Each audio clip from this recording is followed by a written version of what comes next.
bienvenidos todos a este ciclo sobre las relaciones México-España, que ya vamos prácticamente a la mitad, que yo creo que ha sido muy interesante y sobre todo pues invitamos a los investigadores que están estudiando estos temas. La doctora Carmen Ramos obtuvo su licenciatura en la Facultad de Filosofía y Letras por la Universidad Nacional Autónoma de México, 2 maestrías en estudios latinoamericanos y en literatura por la Universidad de Texas, Austin, y un doctorado en historia por la Universidad Estatal de Nueva York. Actualmente es profesora investigadora del Centro de Investigación y Estudios Sociales en Antropología Social de la Ciudad de México. Fundó el taller de Historia de la Mujer en el Colegio de México en 1984. Ha publicado varios libros, bueno, solamente voy a decir Presencia y Transparencia, publicada por el Colegio de México en 1987, y Género en Perspectiva, que publicó en 1992, y por otro lado, Industrialización, Género y Trabajo Femenino en el Sector Textil. Bueno, Carmen, muchas gracias por estar aquí con nosotros.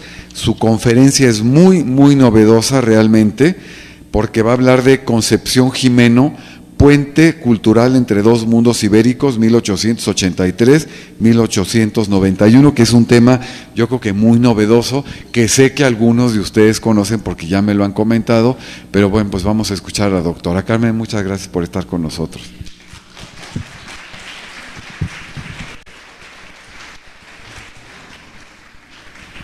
Bueno, yo quiero agradecer al Centro de Estudios Históricos, a Manuel Ramos, su director, con quien comparto amistad, cariño y apellido, aunque no parentesco hace mucho.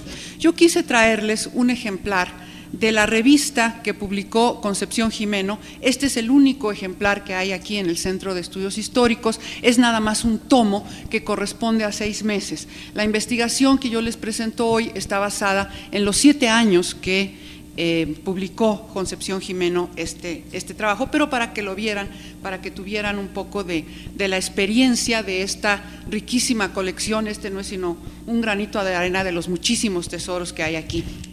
Yo voy a hablar de Concepción Gimeno. Concepción Gimeno es una española que vivió en México y publicó un álbum durante 7 años, que era una publicación de tipo semanal. Los procesos de identidad cultural no son unívocos. Lo que hoy llamamos la identidad nacional o el carácter nacional, la forma en que un pueblo se concibe a sí mismo y al mismo tiempo la forma en que implementa sus valores culturales entre sus miembros, es un largo proceso histórico que pasa por varios momentos, hechos y personajes diversos. Si México es hoy una nación multicultural, compleja y con registro de clases, de regionalidades, de formas de pensamiento e ideología diversas y aún contradictorias, ello es producto de un proceso histórico.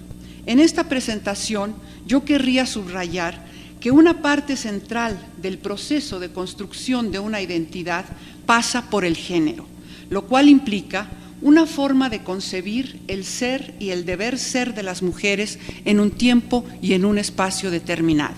Y el ser y el deber ser de las mujeres es también parte de la identidad nacional. Así pues, la construcción de una identidad femenina de carácter hispano en el fin del siglo XIX pasó por el contacto y la construcción de redes feministas entre mujeres ibéricas e hispanoamericanas.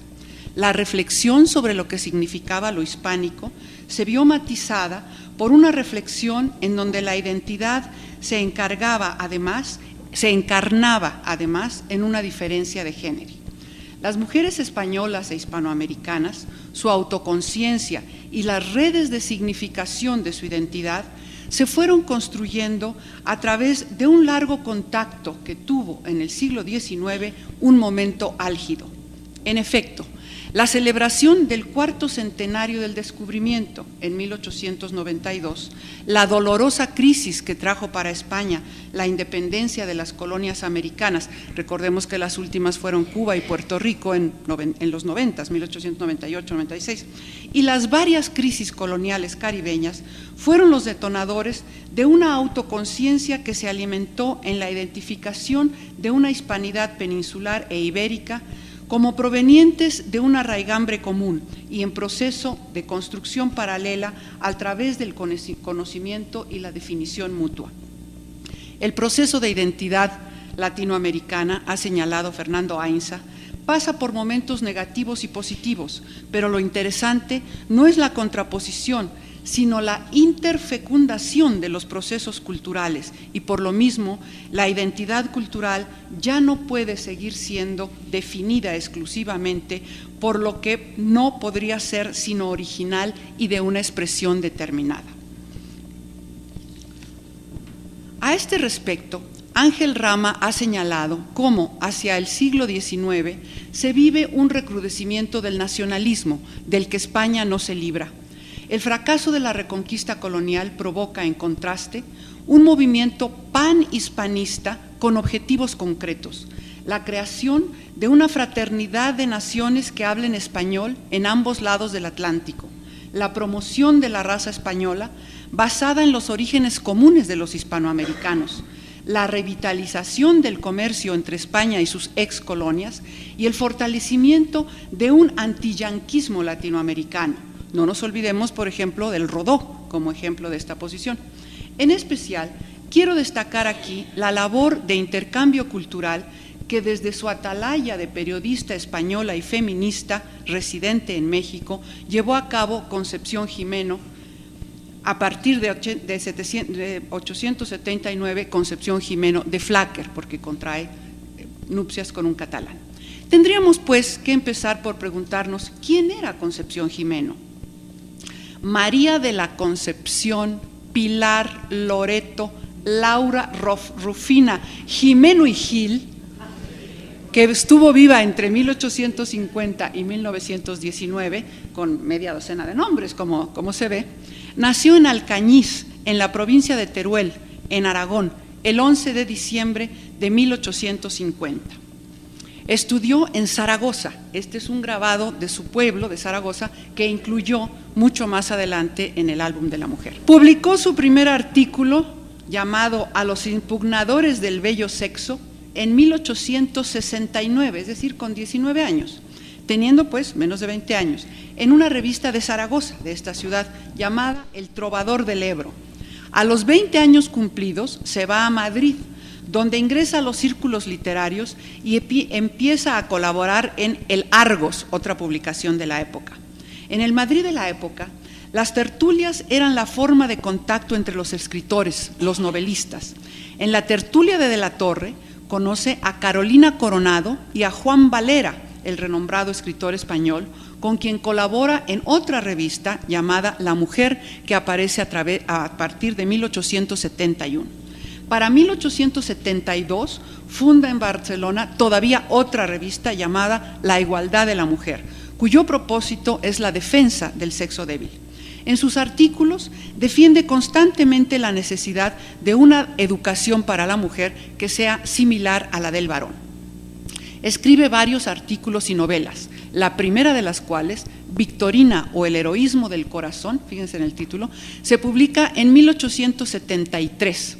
Para 1880 publica La Mujer Española y en 1887 El Doctor Alemán y en 1880 La Mujer juzgada por una mujer. Casada, como hemos dicho, en 1879 con el periodista Francisco de Paula Flaquer y Fres, catalán, director también de otra revista, esta vez publicada en Cuba, llamada La Aurora, y de otra revista madrileña llamada El Álbum Hispanoamericano. La pareja vive en Cataluña, en Barcelona probablemente, y ahí Concepción publica El Correo de la Moda. Así pues, los contactos entre España e Iberoamérica eran comunes para el matrimonio Flaquer-Gimeno, pareja cosmopolita que vivió también temporadas en Francia y en Portugal, para finalmente mudarse a México en 1883, donde habría de permanecer alrededor de 7 años. Es en la Ciudad de México donde Concepción empieza a publicar la revista para mujeres que tituló El Álbum de la Mujer. Esta es la portada del primer número del Álbum de la Mujer. El Álbum de la Mujer inició su publicación el 8 de septiembre de 1883, anunciándose como periódico ilustrado esta nueva edición a la prensa de la Ciudad de México se inserta en una lista de publicaciones destinadas a las mujeres que habían venido apareciendo ya por aquellos años y que no han sido estudiadas todavía. El álbum de la mujer tenía una característica especial. Estaba dirigido por su propia dueña, Concepción Jimena, directora propietaria, es su cargo oficial.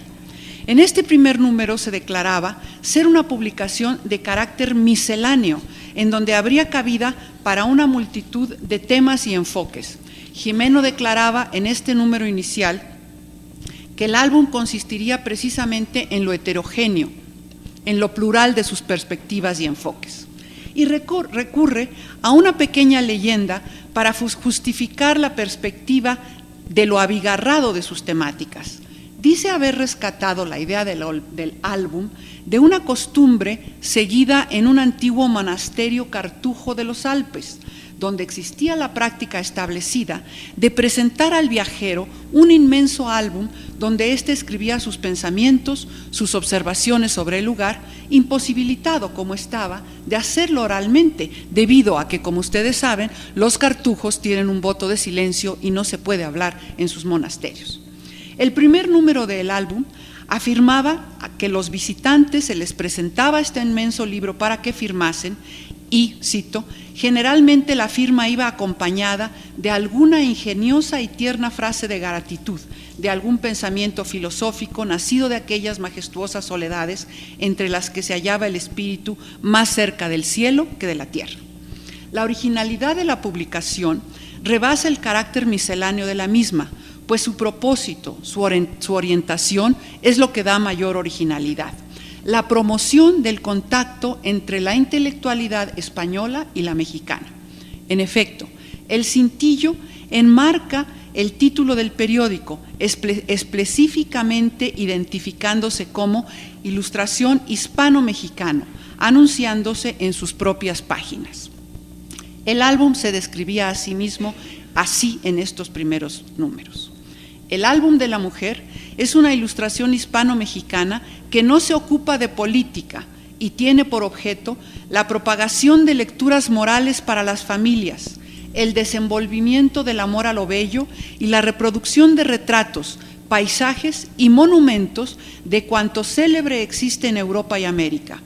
Este periódico hace conocer las mejores novelas de autores mexicanos y españoles con el objeto de desterrar las corruptoras novelas que tanto perjudican a la juventud.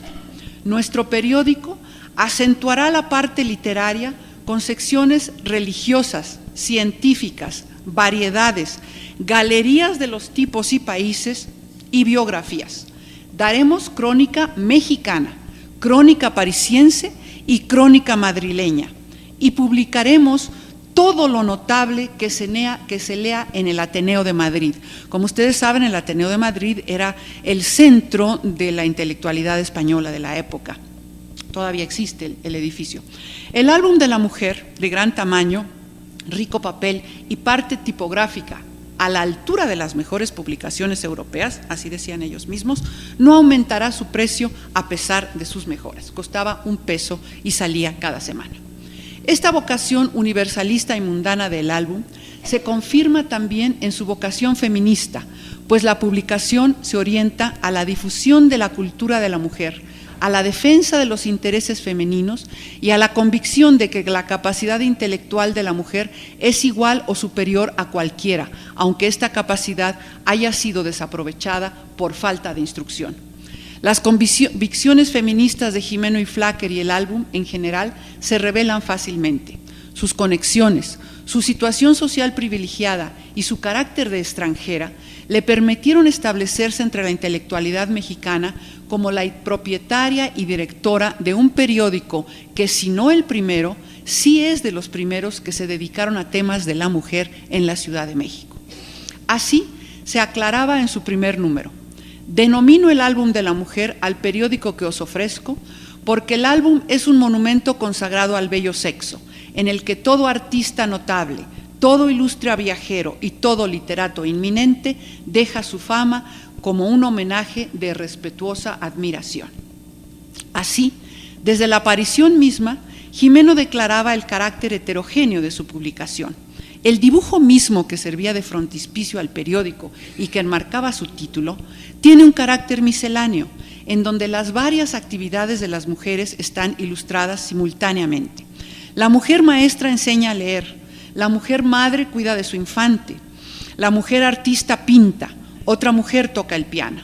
Todas son actividades femeninas que, sin embargo, hablan de los diferentes mundos de la mujer, de la posibilidad de una diversidad de actividades que la trasladan, como en un viaje imaginario, de un mundo a otro, que la sacan de la construcción de la domesticidad, de la repetición del cotidiano, de acuerdo a diversas formas de cultura. Gimeno define su publicación así: el álbum, que para la mujer frívola es un alcázar donde cuelga los trofeos de su vanidad, es para la mujer seria una urna donde deposita los recuerdos que le son más queridos.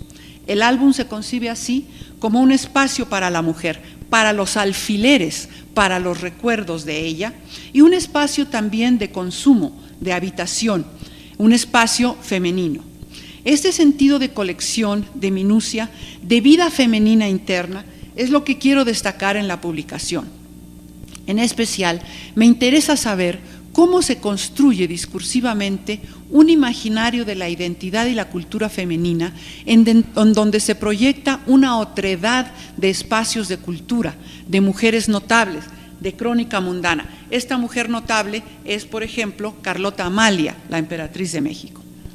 El formato del periódico, desde luego, tiende a atraer la atención de las lectoras con una ilustración a gran tamaño, a toda página puede decirse, de una figura femenina. Así aparecieron Sor Juana Inés de la Cruz, con lo cual la revista, cosmopolita como pretende ser, tiene sin embargo un tono local. La ilustración que construye el frontispicio del periódico bien puede pensarse que sea una alegoría del papel de enseñanza y difusión que su directora le otorga a la publicación. Y no es casual que todas las figuras, inclusive la del ángel, sean femeninas. La propietaria y directora, Concepción Gimeno, contaba con relaciones que incluían a algunos de los políticos europeos más destacados, así como miembros de la realeza y de la intelectualidad española. La Concepción dedicaba cada uno de sus libros a las princesas de la Casa Real Española, y en la biblioteca del Palacio Real yo he encontrado la totalidad de las novelas de esta autora y una buena cantidad de los ejemplares de la propia revista. Ahora bien, Gimeno se ocupó también de lo que a mí me interesa y me parece particularmente importante.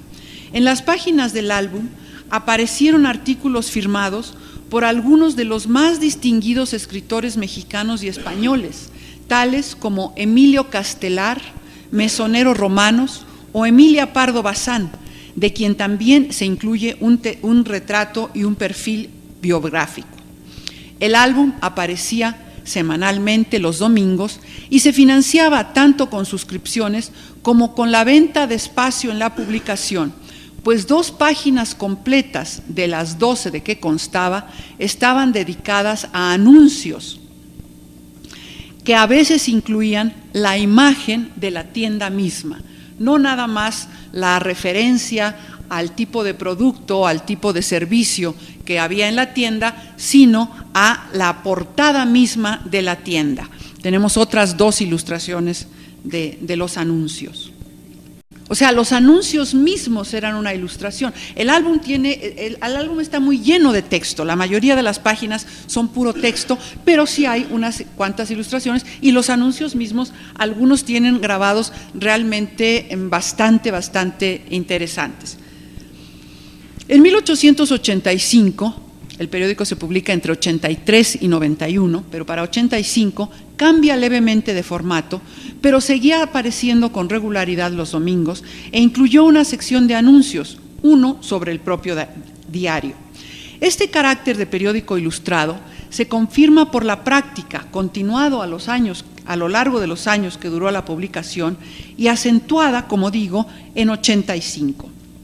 Los artículos que Gimeno publicó de su autoría, yo diría que un entre 60 y 70% de los artículos del álbum son de la propia Concepción Gimeno, demuestran un claro y consistente compromiso con la idea de que la mujer tiene igual derecho que el varón al reconocimiento de sus capacidades intelectuales.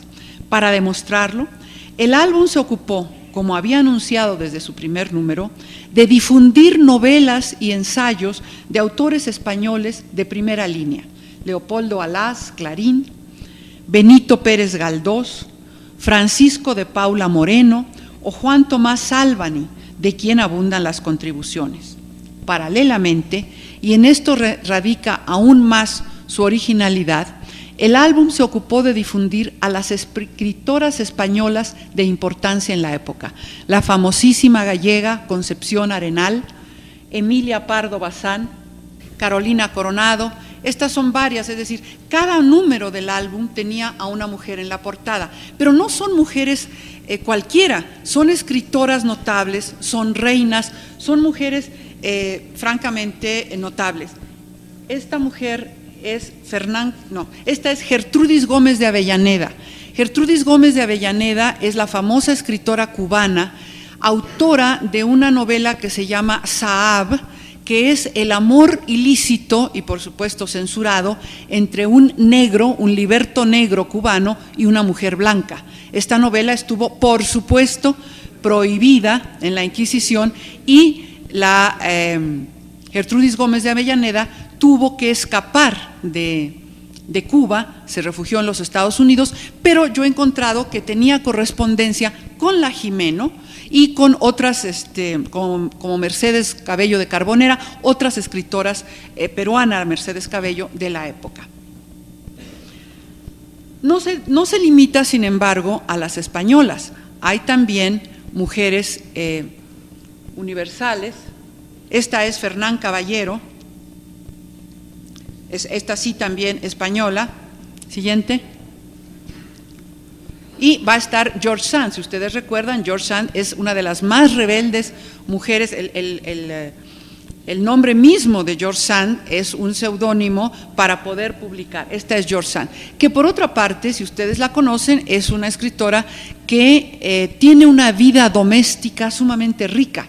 Además de que publica muchísimas novelas, además de que es amante de Chopin, de Maupassant, que se huye a Mallorca, y que tiene novelas que, bueno, en su época fueron de escándalo, además de que es perseguida por la justicia francesa por haber abandonado su hogar, porque claro, el marido la golpeaba. Bueno, además de todo eso, es una mujer que hace mermeladas, que cultiva sus tierras en su pequeña isla, en su pequeño castillo de Nohant. Es decir, es una mujer que combina la vida doméstica con la vida pues, de la escritura. Bueno, la aportación literaria de Concepción Gimeno a su propio periódico se centró en la contribución de artículos de fondo. Los editoriales siempre tuvieron el intento de establecer la posición feminista del diario. Les voy a leer un par de títulos. No hay sexo débil, La misión de la mujer y el álbum, La mujer modesta, El enemigo del hogar y tantos otros. Gimeno defiende los derechos de la mujer, su capacidad intelectual, la legitimidad de sus ambiciones educativas e inserta al álbum como un instrumento de instrucción, justificando así el interés de las lectoras en la publicación. Sus contribuciones no se limitan al álbum. Ella escribe también los jueves en otro famoso periódico de la capital mexicana, El Diario del Hogar, y su papel de editora del álbum demuestra su interés en el periodismo. Gimeno publicó el álbum con continuidad ejemplar semanal desde 1883 hasta 1891, cuando regresa a España. En España funda, junto con su marido, otro periódico que se llama El Álbum Hispanoamericano. Y así como en México había difundido autoras españolas, en España difunde autoras mexicanas, algunas de las cuales sus obras solo están en las páginas del álbum porque no eran escritoras de primerísima línea. Para empezar, las mujeres publicaban muy poco, no tenían mucha oportunidad de hacerlo, pero además porque son escritoras que fueron muy populares en su época, pero que no pasaron, digamos, como escritoras, digamos, de una calidad literaria excepcional a nuestros anales más contemporáneos. Entonces, algunas de estas obras solo se encuentran en el propio álbum. Bueno, la posición feminista de Gimeno, sin embargo, no es de un feminismo de tipo radical. Es más bien un feminismo de tipo atemperado, un feminismo, diríamos, contemporaneizante con el propio ambiente de la época. Les voy a leer un extracto. Hombres, tened presentes que no os disputamos la fuerza física, pero nos declaramos en fuerza moral iguales a vosotros. Para Gimeno es importante convencer a sus lectoras de la importancia de la misión de la mujer, en particular las aportaciones que éstas han hecho a la cultura, a la ciencia, a la literatura. Paralelamente, aconseja a sus mujeres la práctica de la modestia, la falta de vanidad.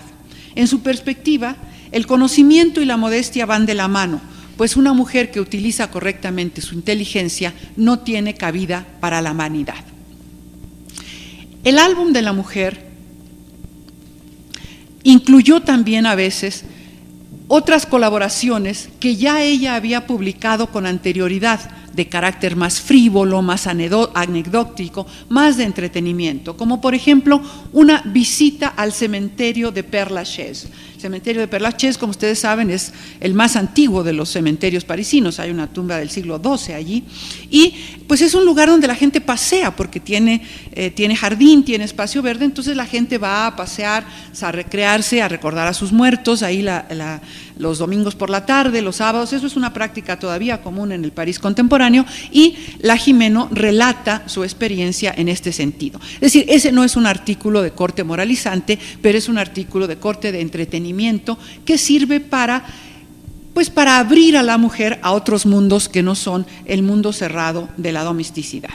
Por otra parte, Gimeno también abogaba por aquellos valores de la cultura hispana más tradicionales. Por ejemplo, sus épocas favoritas son los siglos XVI y XVII, el apogeo del Imperio Español, usando como ejemplo de conducta a Santa Teresa de Ávila. Su familiaridad con la conducta hispana tradicional y con el misticismo de la época se refleja en la orientación católica de su periódico. Por otra parte, conocía también a muchos de los intelectuales de la época. Tiene menciones frecuentes de Madame de Savigny, de la condesa de Rambouillet y del propio Michelet, el autor del famoso libro sobre las brujas que en México publicó el Fondo de Cultura Económica. Inclusive, a la muerte de Víctor Hugo, reproduce lo que ella supone. A ver, esta es todavía de las mujeres, Carolina Coronado. Estamos un poco lentos con lo de las ilustraciones. Estamos desfasaditos, pero bueno, ahorita nos ponemos al día. Esta es la mujer lectora de la que yo les hablaba antes. O sea, este es el prototipo de mujer que Concepción promueve en el México de la época. Pero les decía, tiene también ligas con los intelectuales importantes de la época. Esto supónese que sea el monumento funerario que Francia le erige a Víctor Hugo en la época. Evidentemente es una construcción, es decir, no había fotografía como para que Gimeno pudiera tener una fotografía de cómo había sido el monumento funerario ni el entierro de Víctor Hugo. Mentira, es decir, no es real, es la construcción imaginaria de lo que ella se imagine que es un monumento para Víctor Hugo, que fallece justamente en los años en que ella está publicando, y luego publica una cosa también bastante curiosa, una carta manuscrita que Víctor Hugo le envía a Gimeno, porque ella le enviaba sus libros a todo el mundo, y seguramente que Víctor Hugo le agradece en esta carta. Vean, es simplemente pero sí se alcanza a distinguir Concepción Gimeno, ¿no? Está dirigida precisamente a ella la carta de Víctor Hugo. O sea que ella tenía contacto con cada uno de estos, con muchos de los intelectuales de la época, viajaba frecuentemente a España. En 1895 dio una conferencia en el Ateneo de Madrid, y el otro tipo de mujeres al que ella dedica sus Sus páginas son mujeres famosas. Tiene un libro que se llama Madres de Hombres Célebres, y ahí habla con unas pequeñas biografías de tal o cual personaje histórico, de la madre de tal o cual personaje histórico, que es bastante novedoso para la época. Habla de la madre del Cid, de la madre de Goethe, etc. Sus ejemplos de mujeres incluyen inclusive a Safo, para destacar, pero no para destacar el carácter lésbico de esta, sino solo sus contribuciones a la poesía, lamentando que no hubiese sido cristiana, puesto que al ser cristiana esto la habría salvado del suicidio. También de tono moralizante es otro de sus artículos, El enemigo del hogar, aparecido en el álbum en el álbum número 15 del 16 de diciembre de 1883. Allí, Gimeno ataca la ociosidad, la superficialidad en la vida de la mujer como un mal endémico que suele traer grandes males. Las inclinaciones femeninas al lujo, al adorno excesivo, a la adoración de la moda, van en detrimento de su crecimiento moral. Pero, sin embargo, como demuestra esta ilustración, ella incluye cuestiones sobre la moda, es decir, no está totalmente ajena a que la mujer tenga atención a la moda, lo que le molesta es que esa atención sea exclusiva o excesiva. Tampoco aprueba el abandono total de los deberes domésticos, sino que más bien los ve como una culminación de las labores femeninas, de la instrucción, que redundará en beneficio propio, es decir, de la mujer y de su familia. La ignorancia le parece a Gimeno el peor de los males posibles para la mujer y recomienda el estudio como remedio universal en contra de ella. Otro rasgo original es que incluyó la publicación de colaboraciones de su propio marido, Francisco de Paula Flaquer. Sus contribuciones fueron de diversa índole, desde artículos sobre las lágrimas, la importancia de las lágrimas, otros sobre la mujer pagana y la mujer cristiana, alabando, por supuesto, a la mujer cristiana. Es decir, es un periódico de mujeres, para mujeres, hecho por una mujer, pero que incluye fotografías, contribuciones, novelas de autores masculinos también. No es una publicación excluyente. De interés especial en la obra de Gimeno es la temática de la identidad femenina, la identidad hispanoamericana e iberoamericana. Para Gimeno fue frecuente la escritura de artículos en donde se describe la forma de ser de la mujer. Es una especie de antropóloga en ciernes, digamos, es una especie de antropóloga après la lettre, es decir, antes de la existencia misma de la antropología como una ciencia. Ella habla, por ejemplo, de la aragonesa, la catalana, la leonesa, etcétera, y les da ciertos rasgos típicos a cada una de ellas, siempre sumamente alabatorios y siempre tratando de destacar las cualidades positivas de la mujer. Pero además, en el número 11 de septiembre de 1884, tenía en la portada la imagen de Malinche, doña Marina, la compañera de Hernán Cortés. En la perspectiva de Gimeno, Malinche resulta un exponente en alto grado de la civilización de los antiguos aztecas, explicando que los sacrificios humanos son un ritual religioso que tiene que ver más con la devoción que con el salvajismo.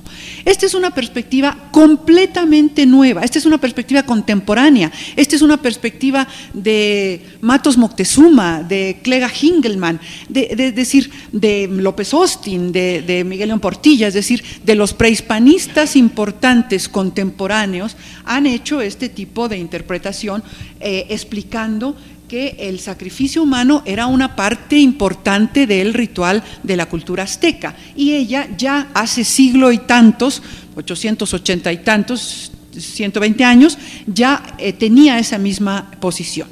También afirma que la importancia de la mujer en las sociedades aztecas es superior a la que ocupan las mujeres en las sociedades occidentales.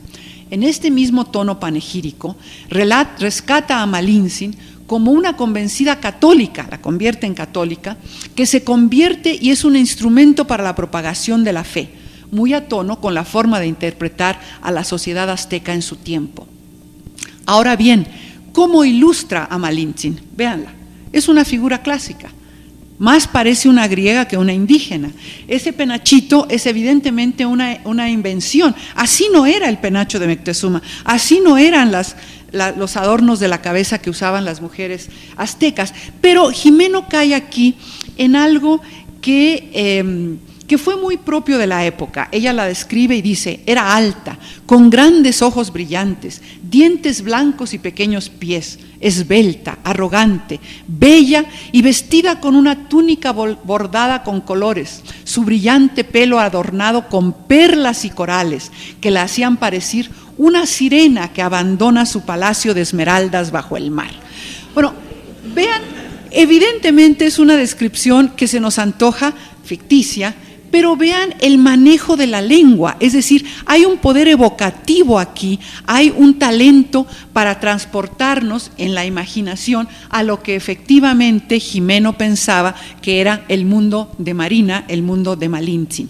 La ilustración misma, como ustedes ven, está más cerca de una diosa griega. Jimeno revela aquí una cierta influencia de algo que está presente también en la escultura de Cuauhtémoc, en Paseo de la Reforma, que ahora la han movido no sé a dónde, pero claro, como todo mundo pasamos a no sé qué por hora, nunca la hemos visto, nunca hemos ido al monumento. Es también un guerrero griego, es decir, las líneas de los rasgos físicos parecen más bien una escultura griega que un indígena mexicano. Si ustedes recuerdan, yo no pude conseguir desafortunadamente una ilustración, pero hay otro cuadro famosísimo con este mismo enfoque que se llama El descubrimiento del pulque.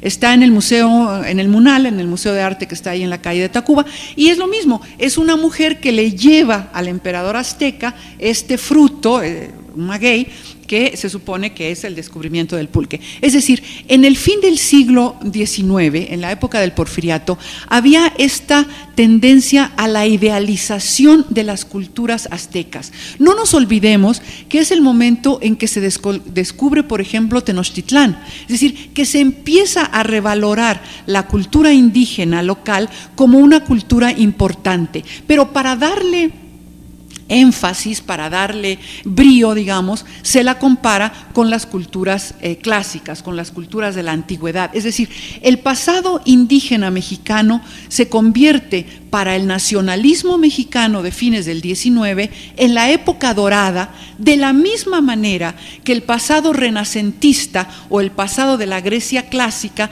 es la época dorada para los europeos. Entonces hay un proceso cultural paralelo, digamos, de construcción de una identidad que, como ha dicho Luis Villoro, una cosa es el indígena idealizado en los monumentos, el indígena que aparece en las ilustraciones de México a través de los siglos, por decir, que el indígena que está pidiendo limosna a la puerta de la iglesia. Eso es otra cosa.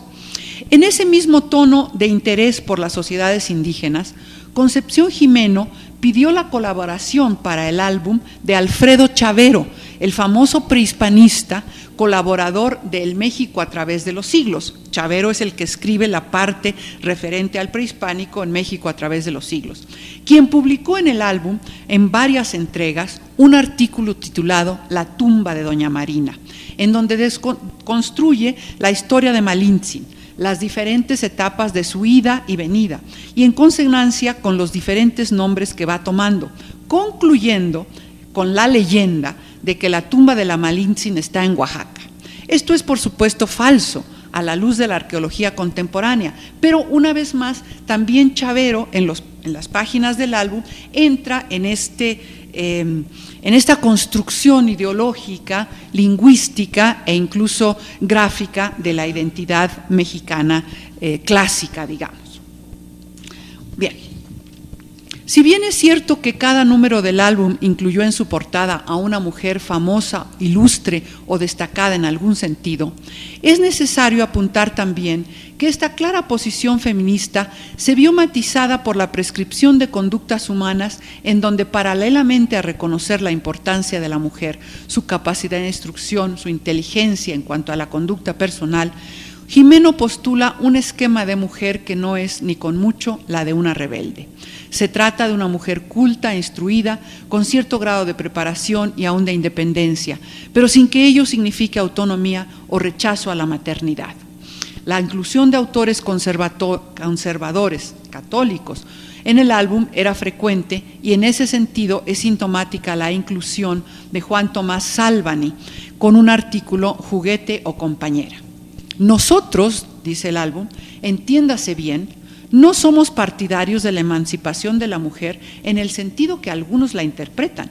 No queremos que la criatura más tierna y más poética de la creación invada los congresos y dicte las leyes del país, que corteje como el hombre, que arroje a este, es decir, al hombre, de su trono para sentarse en él. No queremos que pierda su poesía la púdica virgen, su ternura de ángel encarnado, su aureola de madre, su sumisión de hija y de esposa. Anhelamos, sí, verla más sensata y menos frívola, más respetada y menos deseada, más feliz y menos feminista. Menos indefensa, perdón. Es decir, es un feminismo temperado y es un feminismo que coincide con el ambiente de la época. En otro artículo tengo un trabajo sobre el hijo de Barreda, el hijo del fundador de la preparatoria. El fundador es Gavino Barreda. Su hijo, Horacio Barreda, tiene en la revista Positiva, tiene hacia 1904-06, una serie de artículos en donde la argumentación es exactamente la misma, que la mujer se instruya, incluso que trabaje, porque bueno, que tenga una instrucción, porque qué tal que se quede viuda, ¿qué va a hacer? Pero que no participe en política. Ese es el punto débil, ese es el talón de Aquiles. En la época hay un énfasis en lo peligroso que puede volverse el que la mujer participe en política, porque esto la va a sacar de sus deberes primordiales, que son la maternidad, la crianza de los hijos, la atención del hogar. Entonces, la instrucción y el trabajo están aceptados, pero la política de ninguna manera. Habría que preguntarle a las políticas mexicanas qué piensan de esta opinión. Hay que entender también esta opinión del álbum y del feminismo de la época en el contexto de lo que estaba ocurriendo. Es decir, en ese momento efectivamente ya la conferencia de Niagara Falls de 1848, que pide igualdad de los derechos de la mujer norteamericana, las famosas madre e hija inglesas que se atan a las rejas del Parlamento pidiendo el voto. Es decir, hay un incipiente movimiento a favor de los derechos del voto como un derecho crucial para la mujer, que en México, como sabemos, no llega sino en 1954, pero ese ambiente, saca el tema a la luz. ¿Qué va a pasar cuando las mujeres voten o cuando puedan ser votadas? Bien, entonces, Gimeno tiene este feminismo atemperado, como digo, pero además tiene un espacio para la frivolidad. Tan frivolidad que se da el lujo de poner en las páginas de su periódico un mueble que ella se había mandado hacer. Pero, les digo, se da el lujo de poner entre las páginas del álbum, como una ilustración, este mueble, que es un mueble, pues sí, bastante original, con una planta arriba, un mueble circular, que se lo había mandado hacer, y entonces como que le avisa a su público, a sus lectoras, que ella ha adquirido este mueble, que es sumamente frívolo de alguna manera, no es muy constructivo, que digamos, a quién le viene más o menos qué tipo de mueble tenga la señora en su casa, pero bueno, digamos que hay también cabida para este espacio de la frivolidad. Bien. Bueno, la labor del álbum fue sobre todo la publicación de talentos femeninos jóvenes, así como la difusión de escritoras ya consagradas, o bien el interesar a los escritores renombrados de la época en cuestiones relativas a la mujer. Así, por ejemplo, el número 3 del álbum contiene un artículo de Juan Valera en que dice: la mujer debe escribir. Allí Valera acepta la diferencia entre hombres y mujeres y a su juicio esa es la razón misma por la que las mujeres deben escribir, para hacer oír una voz propia, una perspectiva original. El argumento evidentemente es profundamente moderno y está expresado en 1983 por Michelle Perrault, la famosa autora de La historia de la mujer, volúmenes que ustedes conocerán, son 4 volúmenes, se llama La historia de la mujer en Occidente, y Michelle Perrault dice exactamente lo mismo. La historia de la mujer es la historia de su voz, de lo que piensa la mujer, de lo que la mujer escribe, de lo que la mujer expresa. También de Valera se incluyó una pequeña biografía de Santa Teresa de Jesús, en donde lejos de analizar la obra de la escritora mística, se destaca simplemente la belleza de su alma, la ruta de sus caminos interiores, los cuales son preceptos, máximas y exhortaciones que se prepara en esta vida y prepara a los que la siguen, lo cual constituye una suma de moral y una sublime doctrina ascética. Menciona expresamente el castillo interior y las moradas de Santa Teresa. Valera señala la capacidad de la mística de confundirse con lo divino porque luego resurge y vuelve al mundo pequeño y grosero en que vive el cuerpo, corroborada por aquel baño celestial y capacitada y pronta para la acción, para el bien y para las luchas y victorias que debe empeñar y ganar en esta larga existencia. Es decir, está hablándole a la vida interna, a la vida interior de la mujer, a la vida religiosa de la mujer. Esta reinterpretación de Valera sobre Santa Teresa como mística es uno de los números centrales del álbum de la mujer. Pero por allí, por las páginas del álbum, desfilaron también la reina Victoria de Inglaterra. Como ustedes saben, ahora hablamos de la moral victoriana. Bueno, la que sigue, después hablamos de esto. Pero ponga esa un poco aparte para volverla a ver. La moral victoriana, como ustedes saben, es la moral que prevalece en la Inglaterra de la época, en ese largo periodo que es el reinado de la reina Victoria, que son 50 y tantos años. Es una moral en donde se habla también de una doble moral, es decir, unas reglas son las que funcionan para los hombres y otras son las reglas que funcionan para las mujeres. Bueno, la reina Victoria apareció por las páginas del álbum. Margarita, esta es la reina Victoria, esa gordita. La reina Victoria, en todo su kilográmico esplendor, digamos, porque era una mujer bastante pesadita de cuerpo, digamos. Pero también estaban la reina de Italia, la reina de Italia, bueno, en una foto también muy favorecedora, Adelina Patti,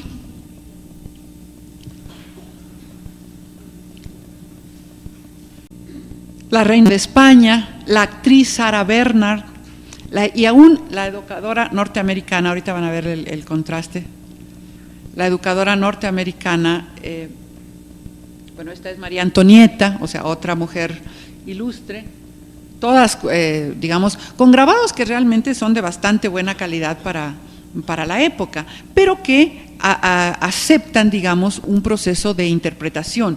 No podemos decir que ninguna de ellas sea realmente un retrato.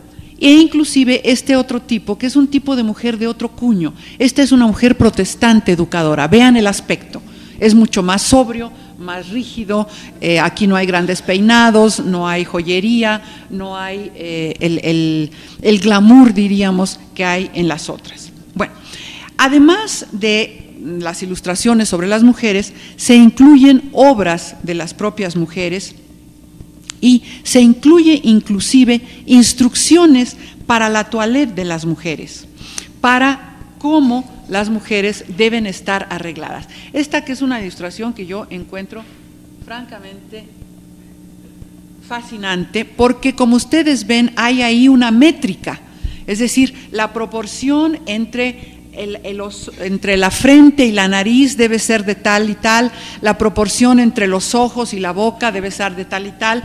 Hay otra que es la misma, ¿no? Pero más cerca. Es decir, es una especie de recetario para crear un estereotipo de la mujer grata, de la mujer agradable, de la mujer, cómo debe peinarse de acuerdo al tipo de nariz, al tipo de labios que tuviera, o sea, que se construye una belleza femenina de acuerdo a un cierto estereotipo de tipo pues occidental, europeizante diríamos, pero francamente grato a la vista. Y por lo mismo se describen así a las mujeres. Les voy a leer otro párrafo de la Pardo Bazán.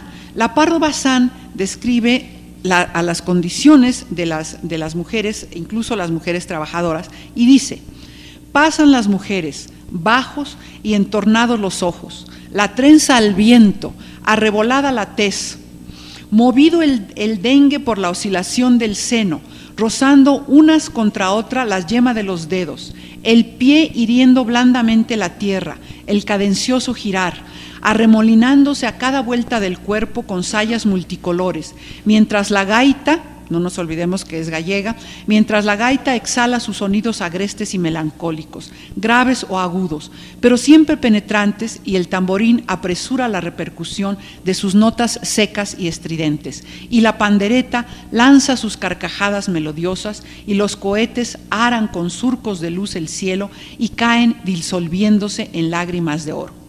Otra contribución de Emilia Pardo Bazán, de tono muy diferente, fue su artículo del 30 de diciembre de 1883, un artículo llamado La cigarrera.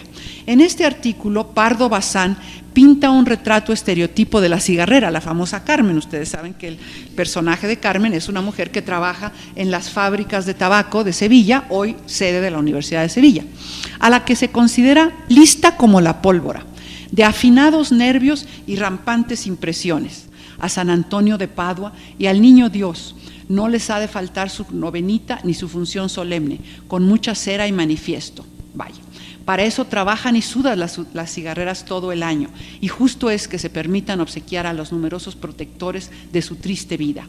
También destaca la conciencia política, porque la cigarrera, a diferencia de la mujer que vive entre las cuatro paredes de su casa, suele tener opiniones políticas como el más pintado, y en su cabeza fermenta la levadura democrática que abunda hoy en la masa humana. No nos olvidemos que Pardo Bazán es en su momento una escritora de vanguardia, una escritora rebelde, una escritora que propugna por los derechos de la mujer. También hay contribuciones de otras escritoras, no les voy a mencionar sino a una, que es Lauriana Ray de Kleimhans, fundadora y colaboradora de otros periódicos importantes de la capital mexicana, como Las Violetas del Anáhuac. De padre norteamericano y madre mexicana, nació en Guerrero, creció en la capital y colaboró en varias publicaciones como El Estudio, El Federalista y El Diario del Hogar. Y además, en 1910, a propósito de las fiestas del centenario, del cuarto centenario, rescató la figura de 128 mujeres, tanto contemporáneas suyas como mujeres de la historia mexicana desde el prehispánico hasta la colonia, y colaboró en el Álbum de la Mujer. El último aspecto que quiero tocar muy brevemente, porque ya ahora sí que como a Cenicienta se nos llegó la hora, nos llegaron las 12, el último aspecto que quiero tocar es el álbum como un espacio de imaginación, el álbum como literatura de viaje. La literatura de viaje era una de las lecturas favoritas de las mujeres.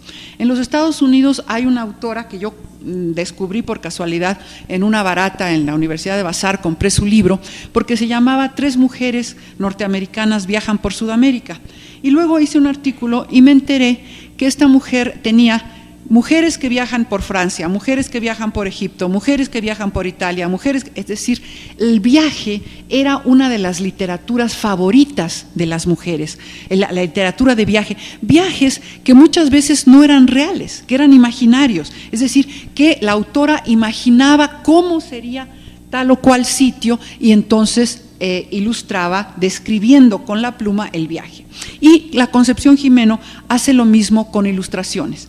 Las ilustraciones de sitios famosos de España, la Catedral de Toledo, la Catedral de Burgos, pueblos lugares notables, desde cataratas que estaban cerca de Chapultepec hasta el palacio, creo que ese es el palacio del rey Adriano en la antigua Atenas. ¿Cuándo se ha visto que la antigua Atenas tenga almenares y columnas medievales. Pero es decir, no estamos hablando de una imagen real, estamos hablando de la capacidad de reconstrucción, de la capacidad imaginativa de recrear en la imaginación y luego en el grabado un lugar ideal, un sitio especial en donde se desarrolla también la vida de la mujer. Y en ese sentido, digamos que el mensaje es doble, porque se desarrolla la presencia femenina en la antigua Grecia, por decir, o en la antigua Roma, pero al mismo tiempo a la mujer mexicana encerrada en las paredes de su casa, en los 4 espacios que le son familiares, le proporciona la capacidad que ustedes están ejerciendo hoy, la capacidad de imaginar, la capacidad de soñar, la capacidad de enriquecer nuestra vida personal. Muchas gracias.